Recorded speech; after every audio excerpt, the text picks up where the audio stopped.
રાત્રે લગભગ 2:30 વાગ્યા હતા. આખો પરિવાર ઊંઘમાં હતો. અચાનક વહુ પોતાના રૂમમાંથી ધીમે ધીમે બહાર નીકળી.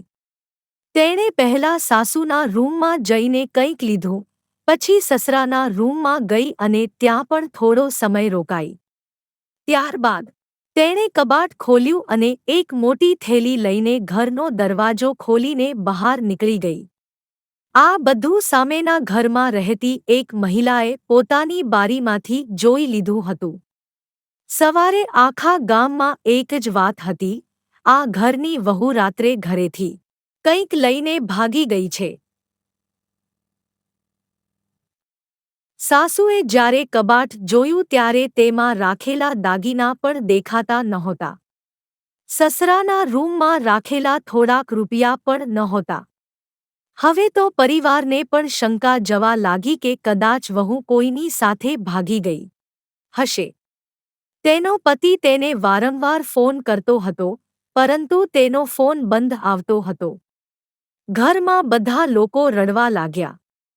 જેમને પોતાની દીકરી કરતાં પણ વધારે પ્રેમ આપ્યો હતો, એ વહુ આજે આખા પરિવારની ઇજ્જત લઈને ચાલી ગઈ એવું બધાને લાગવા લાગ્યું.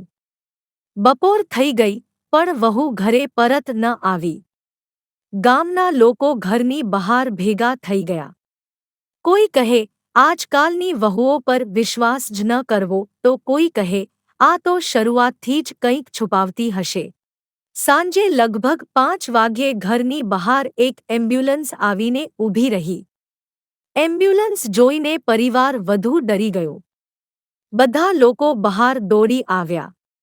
એમ્બ્યુલન્સમાંથી સૌથી પહેલા તેમની વહુ નીચે ઉતરી. બધા ગુસ્સામાં તેની સામે ઊભા રહી ગયા. પરંતુ ત્યારબાદ એમ્બ્યુલન્સમાંથી જે વ્યક્તિ નીચે ઉતર્યા તેને જોઈને બધાના હોશ ઉડી ગયા.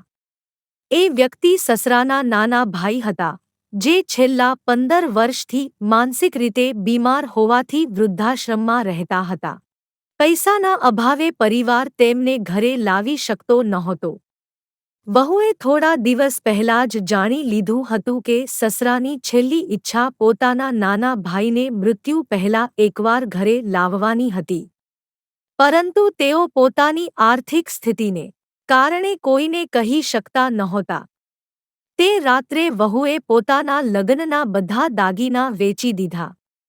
સસરાના રૂમમાં રહેલા રૂપિયા પણ તેણે સારવાર અને એમ્બ્યુલન્સના ખર્ચ માટે લીધા હતા. તેણે સાસુના રૂમમાંથી લીધેલી વસ્તુ તેમની જૂની તસવીર હતી, જે તે પોતાના કાકાને બતાવવા લઈ ગઈ હતી. તેણે કોઈને કંઈ કહ્યું નહીં, કારણ કે તેને ખબર હતી કે પરિવાર તેને પોતાના દાગીના વેચવા નહીં દે. સસરાએ જ્યારે પોતાના નાના ભાઈને સામે જોયા ત્યારે તેઓ બાળકની જેમ રડવા લાગ્યા. તેમણે પોતાની વહુના પગ પકડીને કહ્યું, બેટા, આજે તું અમારી વહુ નહીં, ભગવાન બનીને આવી છે. આખું ગામ શરમથી માથું ઝુકાવીને ઊભું હતું. જે લોકો સવારે તેને ચોર અને ભાગી ગયેલી વહુ કહી રહ્યા હતા, તેઓ સાંજે તેની મહાનતાના વખાણ કરી રહ્યા હતા. યાદ રાખજો, કોઈના વિશે અડધી હકીકત જાણીને નિર્ણય ક્યારેય ન લેવો. કારણ કે ઘણી વખત જે માણસ આપણને સૌથી વધુ ખોટો લાગે છે, એ જ માણસ સૌથી મોટું સારું કામ કરીને આવ્યો હોય છે. તમને અમારી કહાની પસંદ આવી હોય તો લાઈક ફોલો જરૂર કરજો. ધન્યવાદ.